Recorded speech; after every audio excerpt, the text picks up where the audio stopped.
नमस्कार, अलवर 24 न्यूज में आप सभी का बहुत बहुत स्वागत है। इस वक्त मैं मौजूद हूं उपखंड क्षेत्र मालाखेड़ा के खरकड़ा गांव में। बिल्कुल आप मेरे अगल बगल में जो खेत देख रहे हैं, बीते दिनों हुई जबरदस्त ओलावृष्टि की वजह से सरसों की जो फसल है पूरी तरीके से चौपट हो चुकी है। इसी नुकसान का मुआयना और इसी के नुकसान को देखने के लिए नेता प्रतिपक्ष टीकाराम जूली जी यहाँ पर पहुंचे हैं और पूरे प्रशासनिक अमले के साथ में यहाँ पर पहुंचे हैं। जहां आज दिन में गांव खरकड़ा के जो स्थानीय हैं, जिस प्रकार से स्थानीय प्रशासनिक अधिकारियों ने जो यहाँ का सर्वे किया और मात्र 20% का जो नुकसान बताया गया, उसके विरोध में कलेक्ट्रेट के यहाँ गए थे। उसके बाद टीकाराम जूली जी को, नेता प्रतिपक्ष टीकाराम जूली जी को इस बारे में अवगत कराया गया और अब पूरे प्रशासनिक अधिकारी यहाँ पर मौजूद हैं। उपखंड अधिकारी, तहसीलदार, पटवारी, तमाम प्रशासनिक अधिकारी यहाँ पर मौजूद हैं। हम चाहेंगे कि इस विषय में उन टीकाराम जूली जी से भी हम लोग बातचीत करेंगे। है इस वक्त मेरे साथ में नेता प्रतिपक्ष टीकाराम जूली जी मेरे साथ में हैं। जहां इस क्षेत्र में बीते दिनों हुई अत्यधिक ओलावृष्टि की वजह से जो सरसों की फसल है वो पूरी तरीके से नष्ट हो चुकी है, लेकिन जो स्थानीय प्रशासनिक अधिकारी हैं उनकी तरफ से जो एक रिपोर्ट बनाई गई थी वो बिल्कुल नगण्य रिपोर्ट कही जा सकती है। जब यहाँ के लोगों ने टीकाराम जूली जी को इस बारे में अवगत कराया तो वो मौके पर यहाँ पर हैं। सर, आपने पूरा क्षेत्र देखा है, सरसों की फसल देखी है, पूरी तरीके से नष्ट हो चुकी है, लेकिन पटवारी जी की तरफ से जो एक रिपोर्ट बनाई गई थी वो पूरी तरीके से ये जो किसान है वो निराश भी हैं। देखिए, परसों जैसे मुझे पता चला तो मैंने कलेक्टर साहब से, एसडीएम, तहसीलदार सबको ये निर्देश दिए थे कि आप इसकी गिरदावरी कराइए जहाँ जहाँ नुकसान हुआ है पूरे जिले के अंदर ही, और मुझे आप उसकी रिपोर्ट सौंपिए। कल इन्होंने शाम को मेरे को जो रिपोर्ट सौंपी उसमें खरखड़ा में 20% और नांगल में 10%, और बाकी तो कुछ इन्होंने दिखाया नहीं। बाकी तो 0-0 करके इन्होंने रिपोर्ट भेजी थी। तो फिर मैंने ग्रामीणों से वापस बात की, मैंने आज सुबह, कि मैंने कहा भाई एक्चुअल में आप मेरे को बताओ कि हुआ क्या है। तब इन लोगों ने बताया कि साहब आप खुद आके देखो, आपको खुद ही पता चल जाएगा। तब मैं जयपुर से अभी लोगों के बीच में जब जैसे पहुंचा हूँ तो सबके सामने है।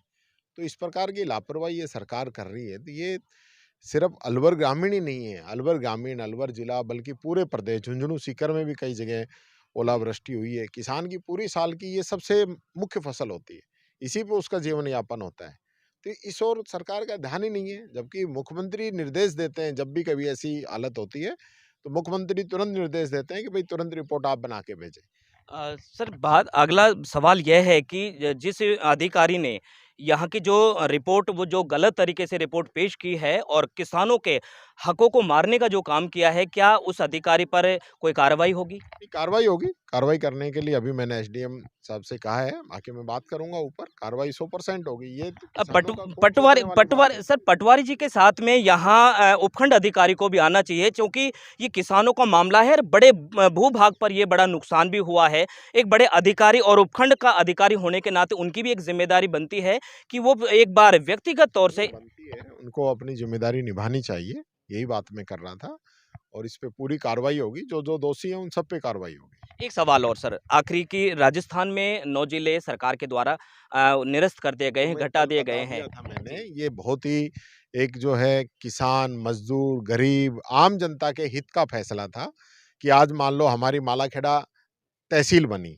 फिर एसडीएम ऑफिस बना। आज वो लोग पहले जिनको अलवर जाना पड़ता था, आज वो मालाखेड़ा जाते हैं। समय कम लगता है, किराया कम लगता है, घर के नज़दीक है, तो परेशानी कम हुई लोगों की। इसी प्रकार से नए ज़िले बने थे, तो अलवर जैसे बहुत बड़ा ज़िला था, इसी प्रकार से और भी ज़िले बड़े थे, उनमें भी ज़िले बने और उनको सरकार ने तोड़ने का काम किया। मेरे हिसाब से देश के अंदर पहला ऐसा मौका है कि ज़िले बनने के बाद में तोड़े गए।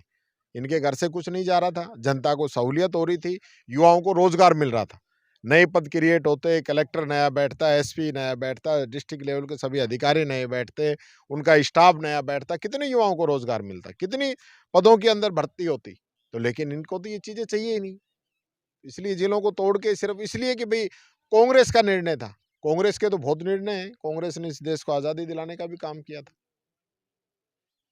बहुत बहुत शुक्रिया। ये हैं मेरे साथ में नेता प्रतिपक्ष टीकाराम जूली जी, जिन्होंने मौके पर आकर के वस्तु स्थिति से अवगत प्रशासनिक अधिकारियों को करवाया। और वाकई इस बात में कोई दो राय नहीं है, यहाँ जो किसानों का 100% नुकसान हुआ है अत्यधिक ओलावृष्टि की वजह से, जो रबी की फसल है, विशेष रूप से जो सरसों की फसल है, वो पूरी तरीके से नष्ट हो चुकी है। कैमरामैन सोनू के साथ में मैं आपका साथी कवि सदाराम, अलवर 24 न्यूज़ के साथ में। शुक्रिया और धन्यवाद।